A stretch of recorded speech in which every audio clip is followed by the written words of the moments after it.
এক গ্রামে রাফি নামের একটি ছেলে থাকত। তার ছিল একটি প্রিয় খরগোশ, যার নাম ছিল রনি। রাফি আর রনি ছিল একে অপরের অতি ঘনিষ্ঠ বন্ধু। তারা সব সময় একসঙ্গে খেলত, ঘুরে বেড়াত, এক মুহূর্তও আলাদা হতো না। একদিন রাফি আর রনি নদীর পাড় দিয়ে হাঁটছিল। হঠাৎ তারা এক অদ্ভুত শব্দ শুনতে পেল। বাঁচাও, আমাকে বাঁচাও, এই বোতল থেকে মুক্ত করো। রাফি চারপাশে তাকিয়ে খুঁজতে লাগল, কোথা থেকে আসছে এই ডাক। অবশেষে সে নদীর কিনারায় একটি ভাসমান বোতল দেখতে পেল। আশ্চর্যের বিষয়, সেই শব্দটি আসছিল বোতলের ভেতর থেকে। রাফি সাহস করে বোতলটির মুখ খুলে ফেলল।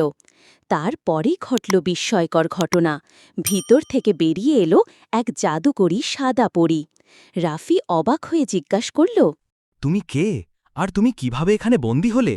আমি সাদা পরী, এক দুষ্টু তান্ত্রিক তার মন্ত্র বলে আমাকে এই বোতলে বন্দি করে নদীর মাঝে ফেলে দিয়েছে। এরপর থেকে রাফি, রনি আর পরী হয়ে গেল তাদের বন্ধু। তারা একসাথে খেলত, গল্প করত আর দারুণ সময় কাটাত। কিন্তু একদিন রাফি আর রনি খেলা করতে করতে জঙ্গলের গভীরে চলে গেল। হঠাৎ করে এক দুষ্টু ডাইনি হাজির হল। সে ভয়ঙ্করভাবে হা হা করে হেসে উঠল আর বলল, আজকে তোমাদের দুজনে ঘাড় মটকে খেয়ে ফেলব। অনেক দিন হয় টাটকা মাংস খাই না, আজকে তোমাদের দুইজনকে খাবো।